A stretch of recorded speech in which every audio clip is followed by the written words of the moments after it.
kolaborasi banget juga ya secara SDM ya. Sebenarnya emang sistem di sini juga kolaborasi banget. Semua booth tenan di sini nggak ada yang bayar. Oh iya, ada yang bayar. Ini Kita pakai sistem kolektif berarti jatuh apa gimana? konsinyasi. Iya, konsinyasi. Dapat informasi yang buat gue kayak, oh gue baru tahu nih. Dia bilang kalau misalnya Gunplan, lu dibikinin merchandise misalnya sama Lawless atau brand siapapun gitu. Ada liriknya yang ngambil liriknya gitu. Atau judul ya potongan lirik atau judul lagunya dicetak di kaos, didesain. Itu si pencipta lagunya harus dapat percentage royalti. Iya. Oh, karena itu memakai eksploitasi ya. Iya, karena itu memakai IP atau hak dari si pencipta lagu.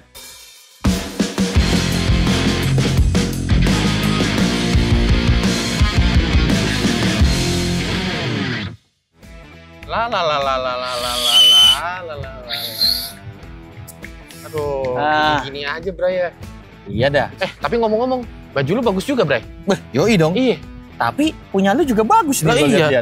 Kacau ya, gambarnya keren nih. Lu dapetnya dari mana nih kalau boleh tahu? Nah, ini sekalian info nih buat teman nyaman ya kan. Kalau kalian mau dapetin merchandise keren ini tuh diproduksi terbatas nih. Limited edition. Edition and quantity juga. Lu harus DM ke IG-nya comfortzone.id. Gimana caranya? Lu gangguin aja. Gangguin PPP gitu? Bang, gua mau baju yang dipakai Bang Alek sama Bang Litong misalkan. Atau lu bang. Doyan ya. Lanjut lagi ngomong-ngomong ya.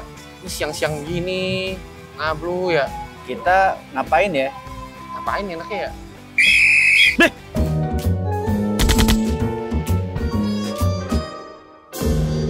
Kok ada di sini sih, Pak? Ya, saya biasa lagi ngiter-ngiter, ini kawasan saya betulan. Kok muncul dari sini? Iya. Ini rumah saya di sini. Wow. Ya. Oh iya, ada ruang tamunya. Ada ruang tamunya. Iya, benar. Ada apa, Pak? Salah saya apa, Pak? Enggak, kalian kebetulan nggak salah. Saya kasihan yang kalian berdua bingung. Iya nih, Pak. Kan biasa kan kalau ini kan ada kegiatan namanya ngabuburit gitu. Nah, kita tuh bosan dengan kegiatan ngabuburit yang biasa-biasa aja gitu. Ini apa? Ngabuburit kan? Ini jam besok nih kita ngapain? Nah, biasanya. Maksudnya biasanya kan datang ke tempat-tempat apa nih? Ngapain nih? Saya punya ide. Ide terlalu itu ya. Oke. Lalu justru, Pak. Kamu daripada bingung, ya di sekitar sini lagi ada acara katanya. Emang iya ya? Iya. Pokoknya kamu explore aja daerah-daerah sini, ya nanti kamu bakal nemuin satu acara yang keren banget. Ya. Oke. Nanti kalau udah dari sana, kalian ceritain ke saya ya. Oh, ada apa aja di sana? Kita harus report. Iyalah. Tapi bentar, Pak. Tahu. Kalau misalkan kan ini kan daerahnya cukup gede nih. Ya. Lah kalau kita nggak bisa nemuin tempat acara gimana? Nah itu dia. Itu tugas kalian. Kalau kalian nggak bisa nemuin acaranya, saya hukum. Ya, Pak. Jangan, Pak. Ini mending kita di sini. Harus muter-muter. Jalan saya masih banyak ini, Pak. Jangan bawa, Pak. Ya udah pokoknya kalian harus cari acara itu. Nanti saya report. Oke, bagus.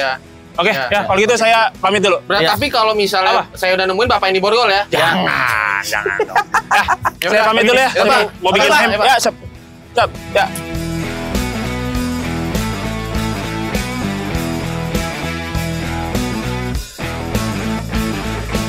Oh ini jadi ini nih. Ini maksudnya si Pak Kanit iya, tadi. Ini pasti ini nih. Iya nih pasti ini. Nggak mungkin, nggak ada acara lagi soalnya. Nah kita tapi sebelum itu kita nyapa dulu nih. Halo teman nyaman, jumpa lagi di Comforted Talks Jam Besuk bersama gua Litong dan Alex. Nah, jadi gini teman nyaman, kita tuh tadi ketemu Pak Kanit. Betul. Terus tiba-tiba dikasih tugas ya kan.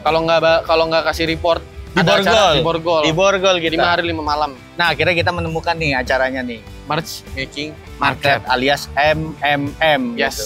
Kita mau masuk nih teman nyaman, tapi sebelum itu jangan lupa buat kalian untuk subscribe dan follow sosial medianya Comforted Zone Jam Besuk di comfortzone.id untuk IG ya, dan juga untuk YouTube-nya di Comforted Zone Space ID. Jangan lupa lu follow, lu kepoin ya kan, lu subscribe, lu komen di situ. Betul. Pokoknya episode-episode yang kalian nantikan bakalan update terus di YouTube-nya dan Instagram-nya Comforted Zone. Yoi. Nah, untuk itu tanpa berlama-lama lagi kita langsung masuk aja kali ya. Karena panas ya. Iya.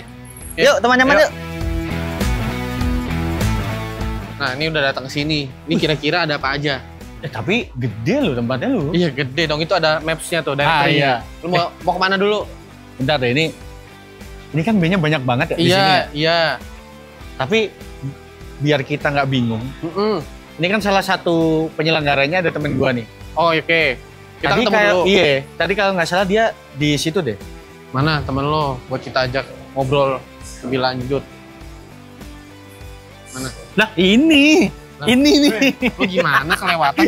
Waduh. Sorry. Wih, Rizka. Baik dong. Rizka, Alex. kenal. Lu, Alex.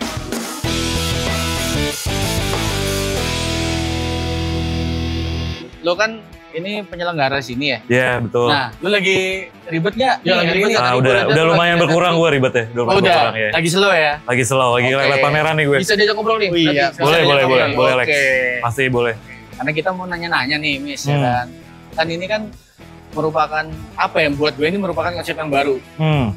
Dan lo ngadainnya ya di bulan seperti ini ya, gitu. Bertepatan dengan bulan puasa. Oh iya. Kan biasanya kan kalau puasa kan kita kan nggak ada Jarang event. Iya. lah. Teman-teman band musisi nggak ada panggung lah ya. Benar. Kecuali band-band yang ada materi album. Iya. Nah, betul. kalau dari lu nih, kenapa sih lu milih konsep seperti ini? Konsep acara itu apa sebenarnya? Iya, simple ya. Pada dasarnya itu kayak bazar kayak biasa aja. Bazar retail. Yang biasanya diisi sama brand-brand kayak clothing, apapun itulah. Tapi gue kayak kepikiran kayak kenapa anak-anak band aja ya isi ya tenannya gitu toh. Oh, di twist lagi gitu ya? Iya. Lebih baik kayak memberikan wadah buat anak-anak band untuk Betul. Tapi ini tahun pertama ya, Miss? Tahun pertama. Tahun pertama yang gue gak nyangka sih, maksudnya pas gue awal-awal kontak band buat jadi tenan itu skandal. Sida, kayak gue kontak Sid, lu mau bikin event nih. Itu bahkan belum ada decknya deh. Kayak gue ngirim kayak, mau dong Miss, seru juga nih konsepnya. Akhirnya gue makin pede, bikin deck, bla bla bla. Akhirnya nyebar lagi ke band-band yang nggak akrab-akrab banget. Responnya baik, sampai kayak ada band-band yang benar-benar gue nggak kenal, maksudnya yang kayak band-band besar lah. Tier 1 kayak, wah ikutan dong. Oh iya, akhirnya dari mulut ke mulut juga ya? Iya, akhirnya kita sebar deck semuanya. Preparationnya kan dari sebar deck, terus kemudian kayak apa namanya dari mulut ke mulut. Nah, sebenarnya kalau mau ngomongin preparation kan udah jelas kayak tadi lah ya. Kalau ngomongin tantangannya sendiri, wah, kan kita pertama nih, prototype nih, tantangan, iya betul, tantangan sih banyak banget ya. Gue sebenarnya basicnya emang bikin event kan, tapi lebih ke festival musik gitu. Iya, musik lah. Festival musik Ini beda banget lah. Ini retail kan, retail yang lu harus mendata semuanya barang-barangnya buat dimasukin ke POS, biar setiap transaksi itu bener aja, nggak ada yang miss. Dan itu sebenarnya gue tahu sistemnya, tapi kita kan belum pernah nih timnya. Akhirnya gue manggil tim yang udah bisa, udah pengalaman gitu untuk bantuin. Berarti kolaborasi dong ya? Kolaborasi banget juga ya secara SDM ya? Sebenarnya emang sistem di sini juga kolaborasi banget, semua booth tenan di sini nggak ada yang bayar. Iya. Nggak ada yang bayar. Kita pakai sistem kolektif berarti jatuh apa gimana? Konsinyasi. Iya, konsinyasi. Nah tapi di sini tuh kalau nggak, maksudnya kita ngomongin 3M sendiri ya secara keseluruhan. Lu tuh selain menjual merchandise bazar gitu, apalagi sih kayak tadi gue lihat di Instagramnya Comfortnya juga ada di JZ ini. Oh iya betul. Ada jadi kayak tadi lu lihat juga nih pas kita ketemu. Iya. Dari teman-teman band. Iya betul. Jadi gue sama partner gue Fikar hari ini bisa datang, gue meramu sedemikian rupa programnya yang benar-benar bisa jadi miniatur ekosistem industri merchandise. Jadi gue bikin ini di belakang kita ada pameran. Kan ilustrator atau seniman atau desain grafis itu adalah salah satu pihak penting juga kan di merchandise. Iya benar, setuju gue. Kebanyakan anak band mungkin nggak ada yang bisa desain, nggak ngerti.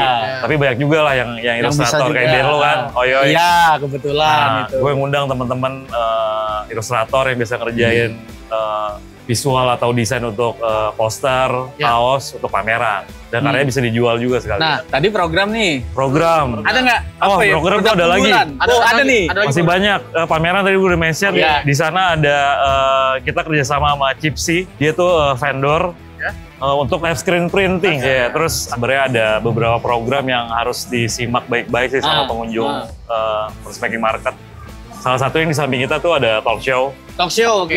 Mungkin kebanyakan anak band agak males ya buat ngomongin apa industrinya, bla bla bla, ngomongin serius ya. Tapi buat gue itu elemen penting banget sih. Apalagi ada tema-tema kayak ngebahas lisensi, bajakan, terus kayak pengertian atau termnya bootleg sama merchandise itu ya, bootleg sama merchandise bajakan itu kan beda ya. Fake merch sama bootleg ya. Iya itu beda kan, dan itu dibahas semua ya. Sampai kemarin gue ketemu Wahyu Acum dari Bangku Taman. Tapi dia kan kerja di Mesip Musik ya buat ngurusin haki atau lisensi musik. Kata dia gue dapat informasi yang buat gue kayak, gue baru tahu nih.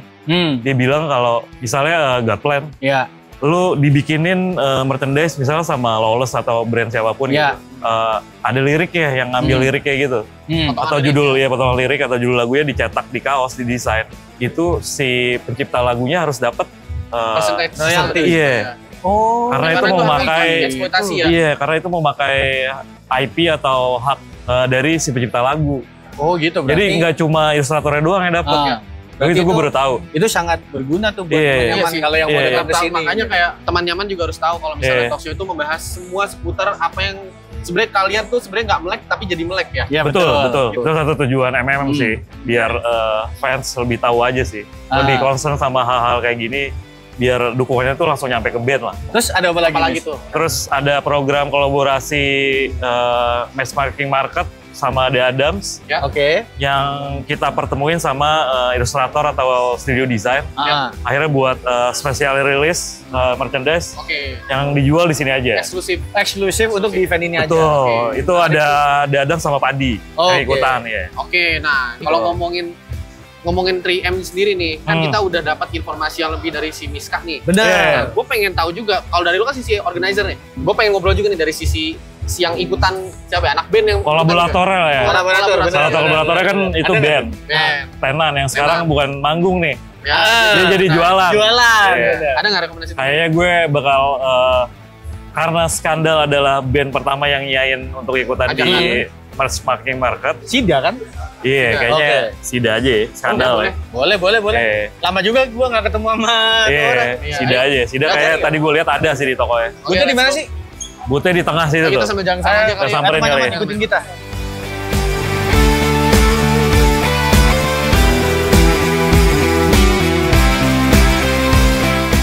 Nah, Sida tuh. Sibuk ini papaknya nih. Sibuknya nih. Mas. Nah, Sid. Halo. Kabar Sid. Tak gangguin bentar ya. Monggo. Teman nyaman. Sekarang tuh kita kehadiran Sida dari Skandal. Nah, kita tadi udah nanya-nanya sama Miska soal dari sisi organizer si 3M ini gimana. Nah, aku pengen nanya juga sama Sida sebagai yang pelaku langsungnya nih, salah satu dari banyak pelaku gitu. Nah, kan tadi gue dapet info dari Miska kalau lu salah satu orang pertama yang diajak, band pertama yang merespon ya, band pertama yang iya. Kayak oke, gas ikut deh gitu. Nah, menurut lu konsep acara ini gimana sih? Secara kan ya kita sebagai kayak anak band biasanya yang ngeband gitu. Tapi di sini kita berniaga nih, jualan di manggung kagak nih, tapi berniaga nih. Jualan. Menurut lu gimana sih? Menurut gue menarik, soalnya mungkin belum banyak orang yang familiar dengan konsep market tapi merch doang. Bahkan banyak yang quote-unquote ngegocek dikiranya itu festival. Tapi ternyata itu bazar atau market lah bisa dibilang. Ya gue pikir jadi orang pada tahu sekarang semua band ini punya merch dan merch ini udah bisa dibikinin acara lain. Gue rasa menarik sih, makanya gue nggak pakai pikir panjang waktu bisa ajakin. Kebetulan Skandal juga baru buka toko Skandal Musik Merch, jadi kita punya emang merchandising sendiri sekarang. Divisi gitu ya, divisi merchandising. Jadi kayak ya udah, kita belum pernah buka toko di mana-mana kecuali ngelapak kalau kita manggung. Jadi ya udah ini. So far kalau nggak ada gini mah online aja ya. Online atau pas kita manggung kita buka. Kita bawa. Atau mungkin kayak acara-acara seperti Record Store Day segala macam kayak gitu. Nah, kalau misalnya tadi kan dari sisi Miska kan udah ngomongin tuh gimana apa sih kontribusi si merchandise ini buat ekosistemnya di 3M ini sendiri. Nah, kalau menurut lu gimana? Maksudnya kayak si merchandise ini tuh berdampaknya gimana sih buat ekosistem? Si musik ini, musik ya. Keterkaitannya sama ekosistem. Apakah itu cuma sekedar penggerak ekonomi bandnya doang atau sebagai trend fashion juga atau gimana tuh? Penggerak ekonomi iya. Gue melihat merchandise band tuh kayak gue selalu menganggap bahwa merchandise dari sebuah band itu salah satu satu bagian dari karyanya dia. Yes. Ya, itu the whole karyanya. Ya. Betul. Karena menurut gua karya musik tuh selalu audiovisual, Bang. Yes. Tapi karena audiovisual itu audio first, jadi memang yang primer musiknya, merchandise sekunder. Cuman akhirnya memang ketika dalam prakteknya memang jadi salah satu masukan utama buat bandnya selain musik ya, selain rilisannya segala macam. Selain manggung juga ya. Benar, selain manggung. Dan band itu kan punya idealismenya, punya punya sesuatu yang ingin ditunjukin ke band kita tuh kayak gini, karakter identitasnya. Iya, benar. Brandingnya lah ya. Brandingnya. Dan salah satu platform untuk nunjukin band kita tuh kayak gimana sih, kita tuh suka hal apa, kita tuh pengen nunjukin apa ya dari merch-nya. Penyalurannya lewat merchandise ya. Benar, dan sekarang juga banyak band yang personilnya juga nggak cuma main musik. Iya, ada yang ilustrator, ada yang memang bergelut di dunia fashion, itu retail manager atau pernah bekerja di media lifestyle atau segala macam. Jadi semuanya tuh emang udah cross aja sih. Cross genre. Jadi kayak ya udah merchandise tuh emang udah jadi salah satu bagian dari karya band. Oke, Sid. Ini kita mau keliling lagi nih. Gue kan maksudnya gue gak enak nih. Maksudnya ini mengganggu transaksi nih. Transaksi. Dia udah pada ngantri tuh banyak. Wah gila. Panjang mengekor tuh. Sampai Monas. Ini bener omset 1M kan? Omset 1M. Lah kemarin udah 500 juta semalam katanya gue tanya. Iya makanya. Karena ini acaranya 3M paling nggak 3M ada. KPI ya. Basicnya 3M ya. Targetnya sih segitu targetnya. Oke, kita ada lagi nggak? Tadi kan kita udah ngobrol sama Sida nih. Sida ya.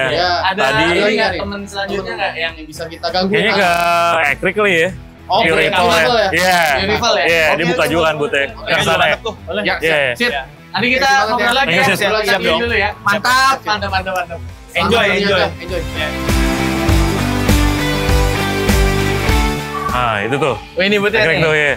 Wah, ada nih orang. Ada orangnya. Lagi sibuk nih. Bos. Pak Ekrik. Lu lagi repot gak, Krik? Lu mau gua gangguin nih? Repot nggak ya sih? Lagi santai. Oke. Gini, gua mau nanya-nanya nih sama lu, Krik. Kan lu di sini berarti sebagai apa ya? Sebagai salah satu kolaborator lah ya. Ya pelaku.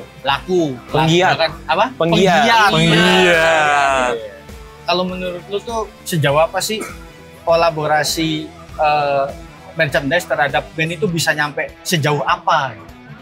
Dan kalau misalkan ada contohnya, bisa nggak lu contohin? Ada study case-nya nggak?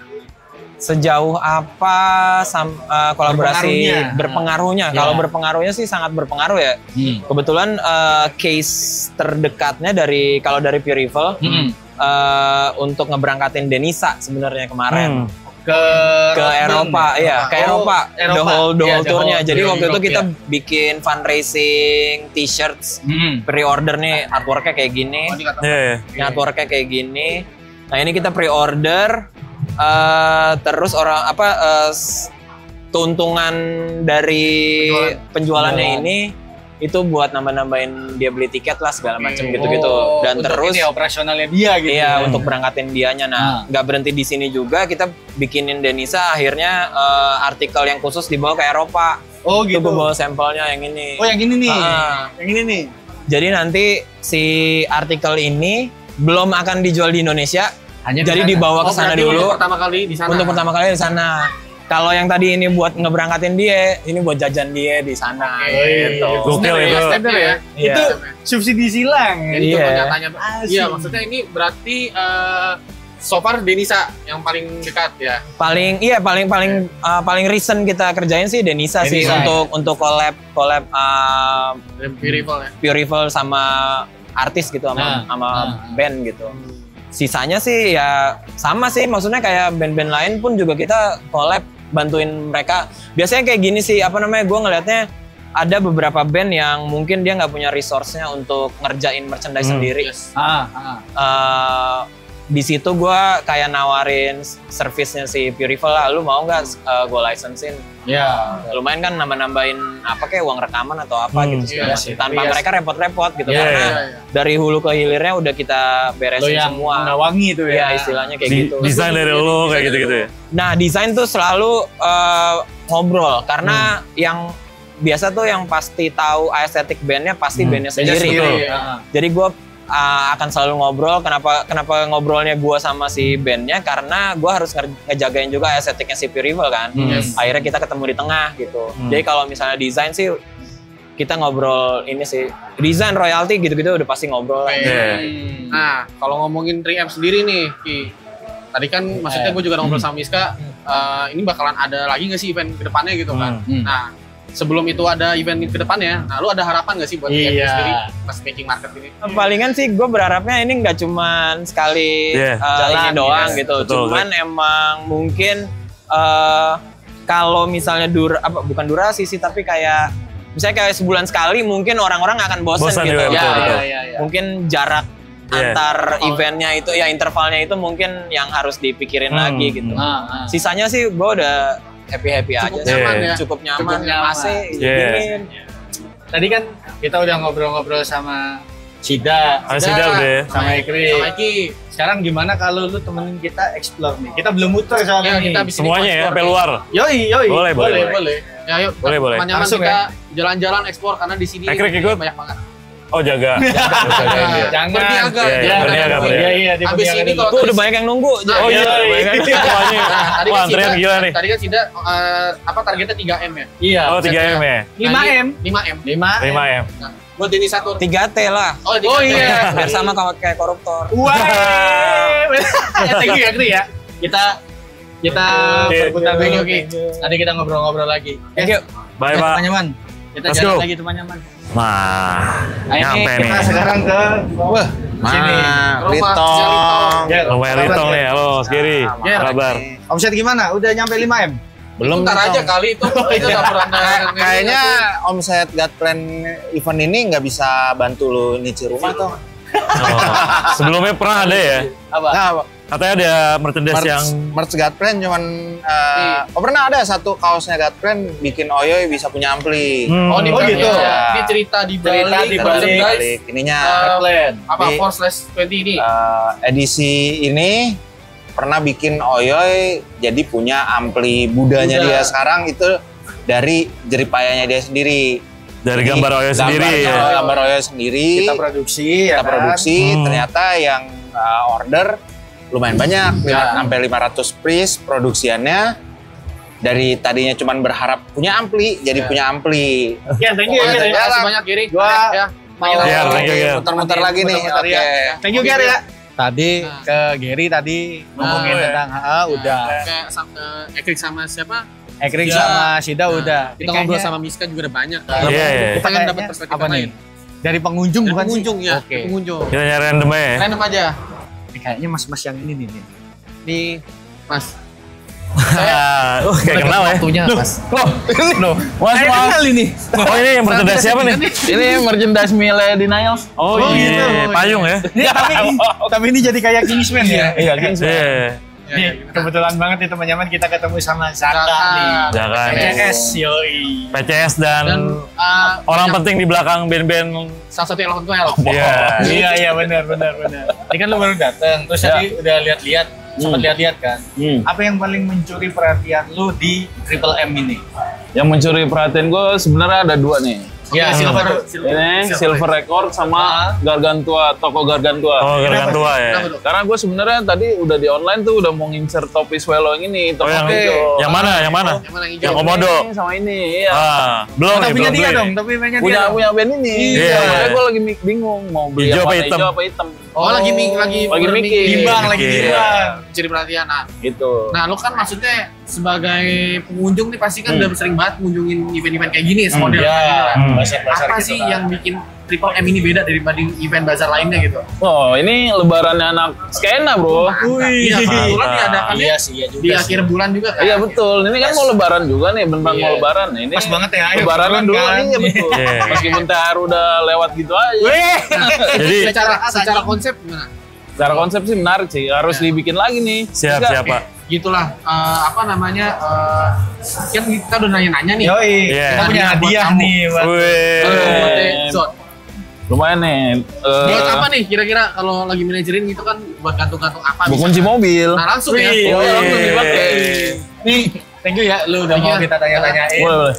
Sekarang kita mau ke sana dulu sama Miska. Oke. Thank you ya. Thank you. Kita ngobrol lagi. Capek juga ya, lumayan ya. Ternyata matchmaking market ini tuh lumayan luas. Dan kita bisa explore banyak banget. Dan mungkin kayak tadi 1-2 hal yang kita explore itu masih kayak mungkin 1% kali ya menurut belum semuanya ya. Semuanya. Gitu. Kita bahkan belum ke belakang juga ngeliat segala macam. Pokoknya hari ini terima kasih buat Bang Alex. Kita udah ditemenin ngobrol ya, ketemu teman-teman yang lapar. Ketemu teman-teman. Biasanya ketemunya di backstage. Ini di event. Di lapangan. Ya. Dan kita banyak mendapatkan insight-insight baru dari teman-teman kita yang tadi kita temui ya. Betul. Ya kan. Nah, doa gue sih semoga acaranya ini si Triple M ini bisa berlanjut lah dan bisa harapan gue sih itu lagi. Ya, amin. Mungkin kalau gue ngiri juga sama, bukan ngiri sih, gue juga kayak ngeliat Gatland punya booth sendiri, gue mungkin kalau lo bikin proper banget gue pengen sih kayak tabrak lari bikin juga gitu. Bikin harus. Tapi bentar dulu, ini kan masih jam ngabuburit. Kita masih ada waktu, kita mau kemana lagi Nyo? Gua tuh ada nih. Ini kebetulan hari ini ada juga event yang berbarengan sama Triple M. Oh serius lu? Ada di Good School. Oh gitu. Ada Holy Market. Holy Market ya? Holy Market. Juga nih belakang lu. Kebetulan si tabrak lari itu ada merchandise kolaborasi sama kelas pagi. Kirimnya di situ. Oh gitu. Berarti ke sana. Ke sana nih kita nih. Lu ikut bisa nggak? Lu harus di sini. Tapi harus Oke lah kalau gitu ya. Thank you ya, thank you banget ya. Thank you banget. Nah, buat teman nyaman jangan lupa subscribe dan follow semua sosial media Comfortezone di IG-nya comfortezone.id dan juga YouTube-nya Comfortezone Space ID. Udah, kita mau ngejar waktu nih, kita cabut dulu ya. Dulu sebelum hujan. Oke. Thank you ya, Thank you, sungkem. Thank you banget. Dah.